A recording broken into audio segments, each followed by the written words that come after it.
there seems to be this epidemic of loneliness. In a world where we are more connected than ever before, people are feeling more alone. All these men who are alienated, it's like they're lonesome and they don't know what to do, and everyone piles abuse on them. Yeah. There are men out here in the world who have genuine loneliness. That most men live lives of quiet desperation. It's one of my favorite quotes ever because it's true. I've experienced what life is like as the lone wolf. This video is going to ruffle some Manosphere feathers, I think. It's been no secret that the male loneliness crisis has been at a rise. The number of guys experiencing loneliness has skyrocketed over the last 5 to 10 years. It's a topic that's been covered by absolutely everyone and anyone. And when discussing this topic, there's usually about 2 camps of thinking that all conversations just end up devolving down into. Outside of obviously the chronically online, dumbass Twitter, feminist circles that are taking this as some sort of huge win, outside of those dipshits, there's usually 2 main camps. You know, there's the more blue pill feminist camp, not like the other feminists that we were talking about, the more reasonable kind of feminists. You know, their line of thinking, their explanation for the problem is that, you know, women's have progressed in terms of careers and they can make their own money and they no longer need men to survive. And, you know, obviously their standards are higher now because traditionally women needed men to survive. They needed to get married in order to make it through the world because they couldn't work, they couldn't earn their own money. And now since they can, they no longer need to get married. They don't need a man to survive. So now because it's out of choice rather than necessity, the standard is going to be a bit higher. And you know, 50, 100 years ago, because it was out of desperation almost, like women needed men to survive, that any man who had any job or any bit of income whatsoever was sorted pretty much and was going to get someone. Now there's some truth to that.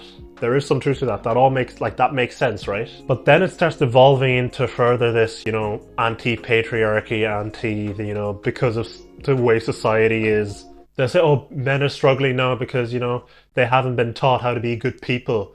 All they've been taught is that they need to make money and get a paycheck and someone will love them. And because of the evil patriarchy, they haven't been taught, you know, emotional intelligence, which means, you know, they can't handle relationships now. You know, it just evolved into these, you know, talking points. Oh, men need to go to therapy in order to be able to have emotional intelligence so women would choose them more. Yay! Like, shut up. I mean, this would make sense if for like hundreds of years men had no character and no personality. But like, no, people have always had personality. It's not like men just had no personality, no intelligence, nothing. They brought nothing to the table except a paycheck all this time. Like, it's more complex than, like, there's an element of truth in what they're saying, but like, it's just so dogmatic and so, yeah, it's not like, no. And then there's the red pill manosphere camp, where their analysis of the problem is, oh, it's all online dating's fault, it's all social media, it's all technology, it's all hookup culture, it's all feminism. I tend to agree with that rhetoric a bit more than the other one, but it's still a little bit off. Actually, it's still a lot off. Not that it's wrong, but it's missing so many other aspects that are, I think, far more important than just women can now f whoever they want. Now, I'm sure you've heard all these talking points before, but in case you haven't, it's that because of online dating, because of social media, Instagram, women now have access to so many like high-value, rich men that they've never had access to before, and because they're constantly being pursued and constantly have options because of social media and online dating, that their standards are now super high, so that they only end up getting with the top, you know, whatever insert percentage point of men, and you know, that becomes their standard then. Because of hookup culture, and now you don't have to get married to sleep around, which means now people can go around sleeping with whoever they want willy-nilly. This increases the amount of bombardment that women get, which means it's going to increase their standards even more. And you end up with a small minority of men that get all the attraction, which there is, like, that is true. That is what's happening at the moment, I think. There is a disproportionate amount of attraction going. I think hookup culture plays a big part in all this. As I said, I tend to agree with this camp a little bit more than the last one. It makes a little bit more sense to me, to be honest. And to be honest, both camps are valid, but they're both missing a key factor in my opinion. They're missing one big elephant in the room. And me saying this isn't going to be popular with red pillars because, you know, it's not a simple problem that you can sell a simple, sexy solution inside of an online course for 35 quid a month. I think it's the advancement of technology So they got that part right. The advancement of technology plays a part, but it's not quite in the way that you think. The introduction of social media and the advancement of technology has made people glued to their screens, which means people aren't socializing as much as they used to. They aren't interacting with their communities as much as they used to. And they're not learning and picking up the necessary social skills that they had before in previous generations that would have helped them navigate and create relationships. And because people haven't been learning these necessary social skills because of how much they've been glued to their gaming PCs or their video games or their, social media, Instagram, Discord, whatever, they haven't built the social skills. They're less equipped to go out and then form relationships. They're less equipped to go out and have successful social interactions like previous generations had. Because previous generations didn't have technology. They had to socialize with each other, and they grew up learning, socializing with each other. Like nowadays, even college, like since the age of the pandemic, even colleges have been online. That's a good 2 out of 4 years of college where people have missed out on very, very important years of social learning and social skill development. The reality is this affects men far more than it affects women. Because I'm going to talk about two things. I'm going to talk about the, romantic relationships, dating, courting aspect. I'm also going to talk about the friendship aspect, which none of the main two camps ever seem to really address. Men are the ones who usually have to approach. Men are the ones who usually have to start an interaction. They have to go out and make things happen. No one's going to come to them and try and be their friend or come to them and try and court them like women. So a girl that's been raised by social media and hasn't developed the necessary social skills and is a bit socially awkward will probably still have ample opportunities for relationships because they're constantly going to be approached, because the onus is never going to be on them to go out and make anything happen. They're also going to be approached when it comes to friendships because, people are just more drawn to women than they're going to be drawn to men. And that's just going to be the reality of things. But the lack of social skills is absolutely suicidal for male thriving and male sort of relationship dynamics. No one wants a socially awkward guy. No one likes a socially awkward autistic guy. Think about it. I think there's data to say that, men on the spectrum have a much harder time dating, whereas women on the spectrum or women who are autistic have absolutely no difference really when it comes to their dating life. My self-esteem is so low that I've subconsciously ruled out the possibility of ever getting a girlfriend or... When you think of an autistic guy who's a bit socially awkward and who can't, communicate well, what do you think? Oh, school shooter. Oh, murderer. Oh, someone, we want to stay away from him. He's a bit of a creep, You think of a socially awkward girl, you're like, oh, she's cute, she's shy. She's very cute. She's cute. Oh, let me go try and bring her out of her shell. Oh, she's nice. I'd still hit though. I've noticed it firsthand with the young male family members where they used to previously go out and play with their friends all the time. And once they've kind of gotten glued to their screens, they've gotten glued to games, their gaming PC, gaming consoles, that they've just weeks and months at a time have passed and they have started cutting out friends, or all the interactions they used to have in real life with friends are now through the screen while playing games because all their friends are also probably glued to their screens now as well.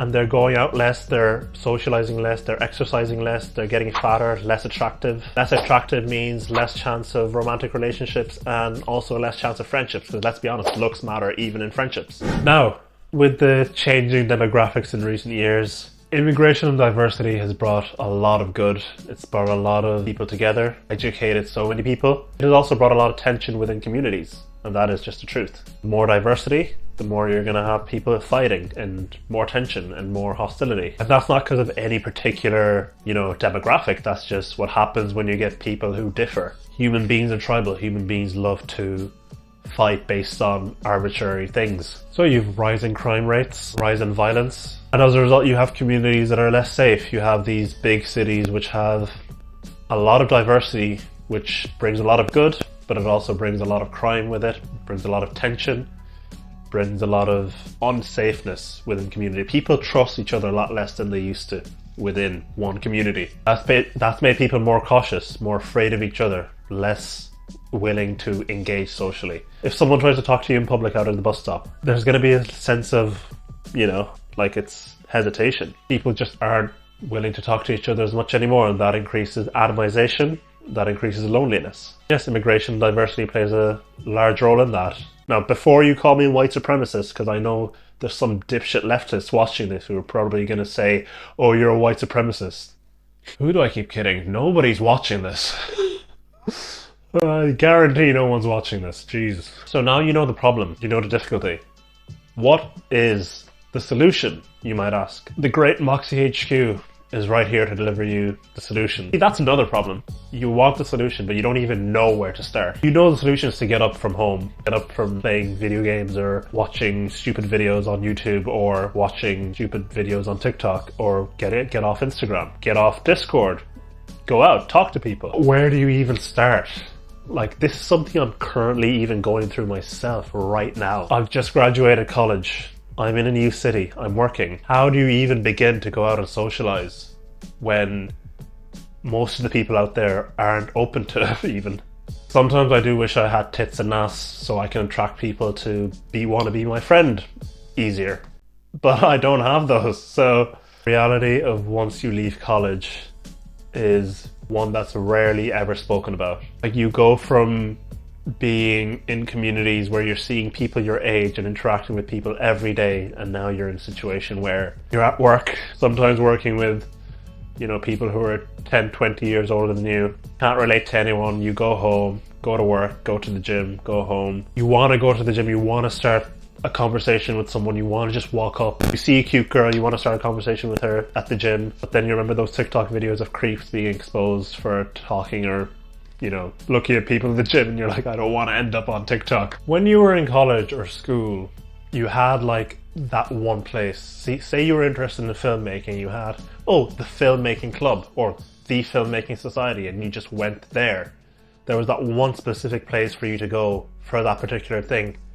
Once you leave, it's like, which film society should I go to? Which film club? Which group should I join? Where's the best one? Is this one good?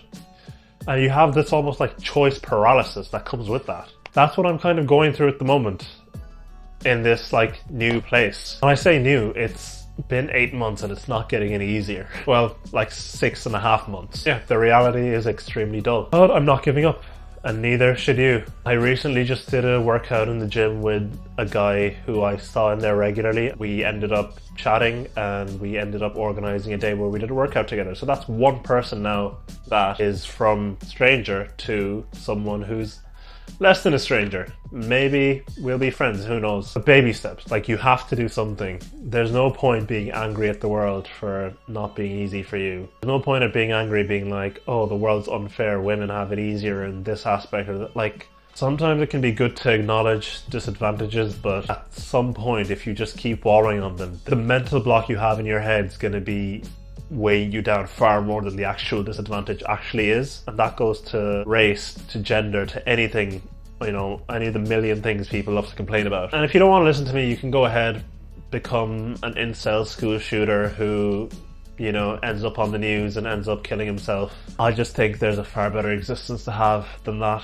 So I want this to be a challenge, and I'm going to do it too. Go out within the next week and find one person, one stranger, and take them ever so slightly into a category that's away from stranger. You know, you get what I mean? Whether that's a club, find the nearest club to you, or find the nearest gym to you, or just some random Johnny off the street. Like, honestly, it doesn't even matter. The cashier at, you know, Tesco or Centra or whatever shop you have, you can do it if you try. It might be a bit harder for you if you're uglier, if you're fatter, if you haven't had the same exposure and same acclimatization to social situations as someone else. If you're a man, it's going to be harder than if you're a woman.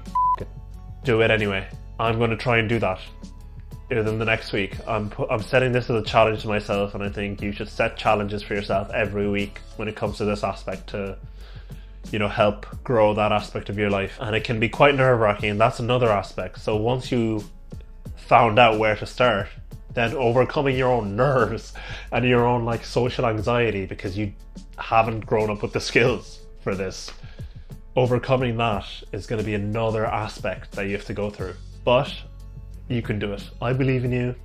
I believe in myself. And better than becoming a school shooter. Take care, like, and subscribe.